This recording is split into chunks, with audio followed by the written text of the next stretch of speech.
दोस्तों, कहानी संग्रह में आपका स्वागत है। आज की कहानी है ईश्वर पर भरोसा। एक आदमी मंदिर में सेवक था। उसका काम मंदिर की साफ सफाई करना था। भक्तों और श्रद्धालुओं द्वारा दिए गए दान में से थोड़ा बहुत उसे मंदिर के पुजारी द्वारा दे दिया जाता। इसी से उसकी गुजर बसर चल रही थी। वह अपनी जिंदगी से बहुत परेशान और दुखी था। मंदिर में काम करते करते वह दिन भर अपनी जिंदगी को लेकर शिकायतें करता रहता। एक दिन शिकायत करते हुए भगवान से बोला, भगवान जी, आपकी जिंदगी कितनी आसान है। आपको बस एक जगह आराम से खड़ा रहना होता है। मेरी जिंदगी को देखो, कितनी कठिन जिंदगी जी रहा हूँ।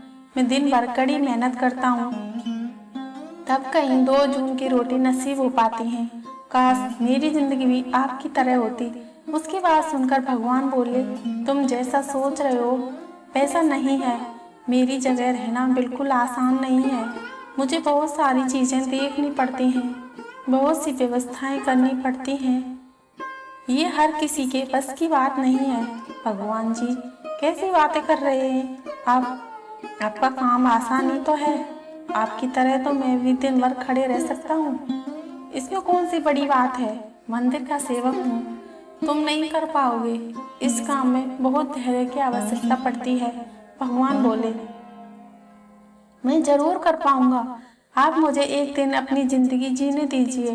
आप जैसा बताएंगे मैं वैसा ही करूंगा। मंदिर का सेवक जिद करने लगा।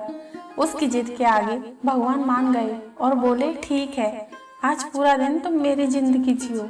मैं तुम्हारी जिंदगी जीता हूँ, लेकिन मेरी जिंदगी जीने के लिए तुम्हें कुछ शर्तें माननी होंगी। मैं हर शर्त को मानने को तैयार हूँ भगवान जी। सेवक बोला, ठीक है, तो ध्यान से सुनो। मंदिर में दिन भर बहुत से लोग आएंगे और तुमसे बहुत कुछ कहेंगे। कुछ तुम्हें अच्छा बोलेंगे तो कुछ बुरा। तुम्हें हर किसी की बात चुपचाप एक जगह मूर्ति की तरह खड़े रहकर धैर्य के साथ सुननी है और उन पर कोई प्रतिक्रिया नहीं देनी है। सेवक मान गया। भगवान और उसने अपनी जिंदगी एक दिन के लिए आपस में बदल ली। सेवक भगवान की जगह मूर्ति बनकर खड़ा हो गया।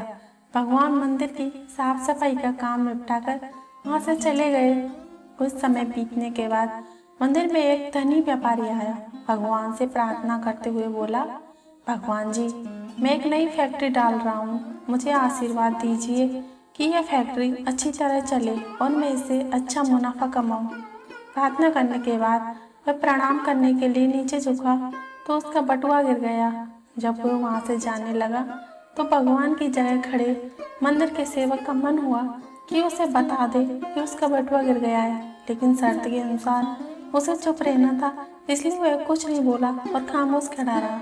इसके तुरंत बाद एक गरीब आदमी वहाँ आया और वो भगवान से बोला, भगवान जी, बहुत गरीबी में जीवन काट रहा हूँ।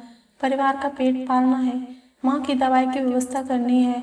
समझ नहीं पा रहा हूँ कि इतना सब कैसे करूँ।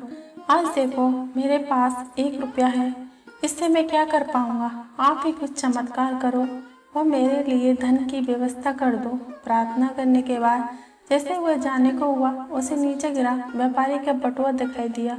उसने बटुआ उठा लिया और भगवान को धन्यवाद देते हुए बोला, भगवान जी, आप धन्य हैं। आपने मेरी प्रार्थना इतनी जल्दी सुन ली। इन पैसों से मेरा परिवार उस दिन भोजन कर सकता है, माँ की दवाई की व्यवस्था भी हो जाएगी। भगवान को धन्यवाद कहकर वह वहां से जाने लगा।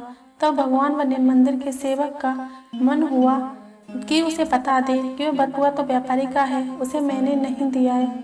जो कर रहा है वह चोरी है। लेकिन वह चुप रहने के लिए व्यवस्था, इसलिए मन मारकर चुप खड़ा रहा। मंदिर में आने वाला तीसरा व्यक्ति एक नाविक था। वह 15 दिन के लिए समुद्री यात्रा पर जा रहा था। भगवान से उसने प्रार्थना की कि उसकी यात्रा सुरक्षित रहे और वह सकुशल वापस आ सके।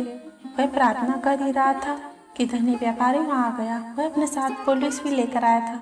नाविक को देखकर वह पुलिस से बोला, मेरे बाद ये मंदिर में आया है, जरूर इसने ही मेरा बटुआ चुराया होगा। आप इसे गिरफ्तार कर लीजिए। पुलिस नाविक को पकड़कर ले जाने लगी। भगवान बने आदमी को अपने सामने होता हुआ यह अन्याय सहन नहीं हुआ। शर्त अनुसार उसे चुप रहना था, लेकिन उसे लगा कि बहुत गलत हो चुका है। यदि अब मैं चुप रहा तो एक बेकसूर आदमी को व्यर्थ में ही सजा भुगतनी पड़ेगी। उसने अपनी चुप्पी तोड़ते हुए कहा, आप गलत व्यक्ति को पकड़कर ले जा रहे हैं। ये बटुआ इस नाविक ने नहीं लिया, बल्कि इसके पहले आए गरीब व्यक्ति ने चुराया है। मैं भगवान हूँ और मैंने सब देखा है। पुलिस भगवान की बात कैसे नहीं मानती।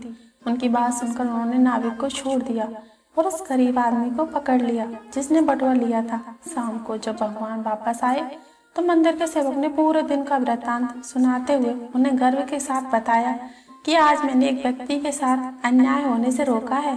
देखिए, आपकी जिंदगी जीकर आज मैंने कितना अच्छा काम किया है। उसकी बात सुनकर भगवान बोले, ये तुमने क्या किया? मैंने तुमसे कहा था कि चुपचाप मूर्ति बनकर खड़े रहना, लेकिन वैसा ना कर तुमने मेरी पूरी योजना पर पानी फेर दिया।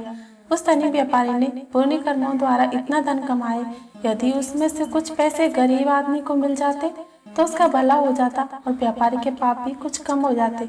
नाविक को तुमने समुद्री यात्रा पर भेज दिया है, वह वापस नहीं लौट पाएगा, क्योंकि समुद्र में बहुत बड़ा तूफान आने वाला है। यदि कुछ दिन जेल में रहता तो बच जाता। भगवान की बात सुनकर सेवक क्षमा मांगने लगा। भगवान न्याय और योजना से लोगों के जीवन को चलाते हैं। हम सब भी भगवान की योजनाओं को समझ नहीं पाते। जब हमारे साथ कुछ गलत हो रहा होता है या हमारे हिसाब से कुछ नहीं हो रहा होता तो अपना धैर्य खोकर हम भगवान को दोष देने लगते हैं। हम ये समझ नहीं पाते कि इन सब के पीछे भगवान की कोई ना कोई योजना छुपी होती है। ऐसे समय में हमें भगवान पर विश्वास रखकर धैर्य धारण करने की आवश्यकता है। इसलिए चिंता ना करें। यदि आपकी मर्जी से कुछ नहीं हो रहा तो इसका अर्थ है कि वह भगवान की मर्जी से हो रहा है, भले ही देर से सही।